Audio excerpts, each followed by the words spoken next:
Seja bem-vindo ao canal da Mega Lab. Se você é novo por aqui, nós fazemos vídeos sobre tecnologia, desenvolvimento de sistemas e software, e nós estamos numa série de como desenvolver uma API REST com Laravel. E esta videoaula tem como missão nós realizarmos o cadastro, ok, de um contato no banco de dados utilizando o método POST na nossa API. Simplesmente o que a gente vai fazer? Nós vamos mandar um post contendo alguns parâmetros para esse segmento API/contacts da nossa API. Nós vamos passar uma informação, né? Nós vamos enviar algumas informações para que realmente a nossa API possa receber esses dados, validar se esses dados estão de acordo e fazer a persistência no banco de dados. Para isso, o que a gente precisa saber? Nós criamos uma tabela através da nossa migration que ela tem uma string name, ok, de 255 caracteres no máximo, e também e-mail com 255 caracteres no máximo, e tem que ser único, ou seja, não pode existir mais do que um e-mail no banco de dados, mais do que um contato o mesmo e-mail no banco de dados. Dessa forma, nós precisamos, assim que a gente receber essa requisição na API/contacts, ok? Naquela rota, ele vai simplesmente jogar aqui para nós essa requisição para o método store. Tá? Lembra novamente, voltando lá no API.php, que quando a gente usa o resource, ele cria para nós algumas rotas padrões, e uma delas é, todas as vezes que eu fazer um post em API/contacts, ele vai cair aqui no meu método store, ok? Eu vou fazer o que? Simplesmente dar um dd em uma variável, tá? Que eu vou chamar de postData, beleza? Eu vou criar essa variável aqui em cima,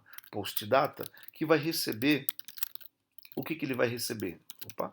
Ele vai receber todos os dados que vão vir do nosso formulário, da nossa request, através da request do método all, ok? Essa request é uma request que nós injetamos aqui no nosso controller, que contém todos os dados da request HTTP que nós vamos fazer, ok? E esse método all, ele traz todos os parâmetros que foram enviados através da nossa request, que nós vamos fazer através do Postman, ok? Então a gente vai informar aqui, ó, que é o método post. Nesse segmento, nessa rota, nós vamos usar aqui no body o form data, ou seja, a gente vai passar alguns parâmetros, por exemplo,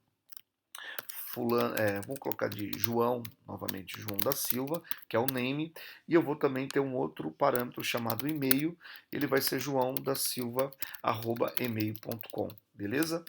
Eu vou enviar aqui para nós e ele vai printar aqui para a gente as informações que nós enviamos. Name João da Silva e o e-mail joãodasilva@email.com, beleza?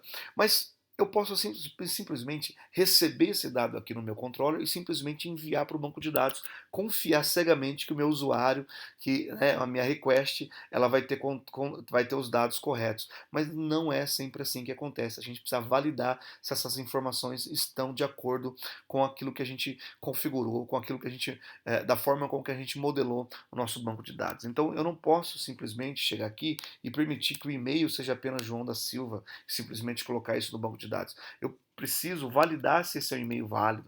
Eu preciso validar, por exemplo, que a string que eu estou recebendo no e-mail, que essa string não é maior do que 255. Por quê? Porque quando nós utilizamos lá a nossa migration para criar uma coluna do banco de dados chamado name, a gente definiu que ela é uma string. Por padrão, ela tem no máximo 255 caracteres. Então eu não posso permitir que strings maiores do que 255 possa chegar no meu banco de dados, porque vai estourar um erro, tá? E o usuário precisa saber disso para que ele possa corrigir a sua request. Então, para isso, o Laravel ele conta com dentro da sua própria request, ok? Ele tem esse all que traz para nós os parâmetros, mas ele tem uma façade que a gente utiliza para fazer as validações dos dados vindo na request. Para isso, a gente vai lá na documentação do Laravel, aqui em The Basics, a gente tem a parte de validação, onde nós temos simplesmente uma façade, ok? Eu vou dar um Ctrl F para localizar mais facilmente, que é a façade do validator. A gente vai jogar aqui para dentro do nosso controller, ó. Use Illuminate Support Facades Validator, e ele tem um método make, ok? O que vai acontecer aqui para a gente? Eu vou chamar de validator uma variável, vou chamar o validator aqui, chamando um método make, que ele recebe que ele recebe aqui para a gente? Ele recebe os dados vindo do nosso formulário, que é o request all, ok? Que é um array, e também ele recebe um outro array contendo as validações que a gente precisa fazer. Então eu vou dizer que name, ele é required, significa que eu estou dizendo que ele é obrigatório existir na minha request. Eu posso passar outros tipos de validação através separada por pipe, ok? Que é essa barrinha aqui na vertical. Ele tem que ser no mínimo, ter no mínimo 6, ok? E no máximo, no mínimo 6 pipe e no máximo 255 caracteres, beleza? O meu e-mail, ele tem que ser o required também, ele é obrigatório, todas as vezes que eu quiser fazer um post, ele vai ter que ser obrigatório a passagem desse parâmetro, ele tem que ser um e-mail válido e ele não pode existir no banco de dados, na tabela contacts, ok? Se é o único, se é o primeiro e-mail que a gente vai cadastrar, se ele é único, ele vai deixar passar, mas se ele já existir, ele simplesmente vai dizer que esse e-mail já existe, ok? Vamos então simplesmente pegar, fazer uma verificação, tá? É possível a gente fazer um if aqui dentro e dizer se não existe, se já existe algum erro, né? Se existe algum tipo de falha nessa validação, se algum parâmetro que eu passei não casa com as validações que eu configurei aqui através do método fails. E aí, já que existe, então eu vou pegar os erros através do validator, método errors, ele traz para mim um array de erros e eu vou simplesmente retornar isso no nosso response, ok? Passando um JSON para ele, passando um array de erros para ele e dizendo que o status code vai ser 400, que é um bad request, todas as vezes que você fizer uma request que está enviando dados que não estão de acordo com a validação. Feito isso, eu posso chegar aqui e eu não vou enviar, por exemplo, os dois. Eu vou simplesmente fazer um post aqui para o Contacts para mim. Ele vai retornar um JSON para nós aqui dizendo o quê?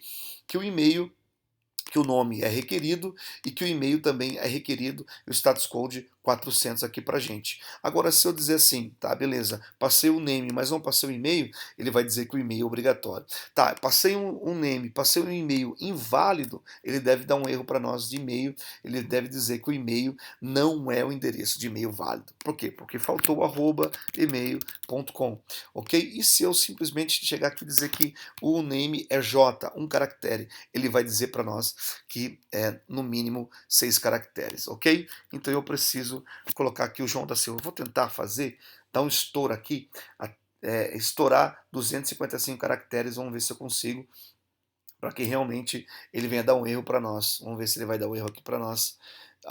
Exatamente o que a gente precisava. O parâmetro name, ele é maior do que 255 caracteres. Então eu não posso passar nenhum nome que é menos do que 6 caracteres ou maior do que 255. Ele tem que ser requerido, né? Ele tem que ser obrigatório. E eu não posso passar um e-mail inválido. E não posso passar um e-mail que existe. Vamos testar essa parte do e-mail que existe? Eu vou dar um get aqui para a gente poder pegar o usuário que já existe no banco, que é o fulano@email, e vou tentar cadastrar um cara que tenha o mesmo e-mail e vamos ver o que ele vai falar para a gente. Ele vai dizer que esse e-mail já existe no banco de dados. Que interessante. Ele foi lá no meu banco de dados, na tabela contacts, fez um select para verificar se já existe um cara com fulano, com o e-mail fulano@email, e ele encontrou e passou aqui para a gente essa validação. Beleza? É tudo que a gente precisa.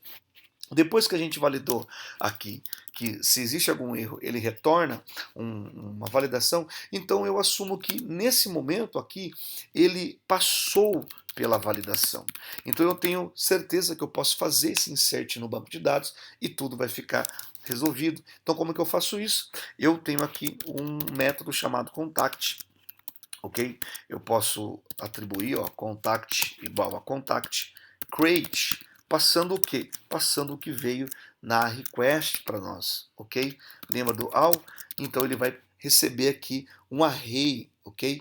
Ele vai receber esses dados aqui que eu estou enviando no post, beleza? E vai criar no banco de dados e vai popular essa variável com os dados do meu usuário, que eu posso simplesmente aqui chegar, dar um response JSON, passando aqui a variável contact como resposta para nós. Então, simplesmente eu chegar aqui e mudar, dizer João da Silva@email.com e der um post, ele tem que devolver um 200 para nós, ok?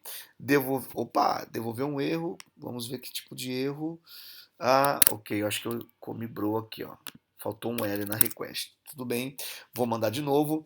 E ele retornou aqui para mim o usuário que nós criamos, está vendo? Status 200 e o usuário que nós acabamos de criar no banco de dados com seu update at, create at e o ID dele. Se a gente der um get aqui na nossa API, e a gente vai ver todos os usuários aqui criados no banco de dados. Beleza? Essa foi a videoaula de como você usar o post para você persistir um recurso no nosso banco de dados ou para você enviar um recurso para a API para ser processado. Te vejo na próxima aula que nós vamos atualizar um dado já existente no banco de dados através do método put, aliás, ok? Put, e ele vai fazer o update no banco de dados. Até mais.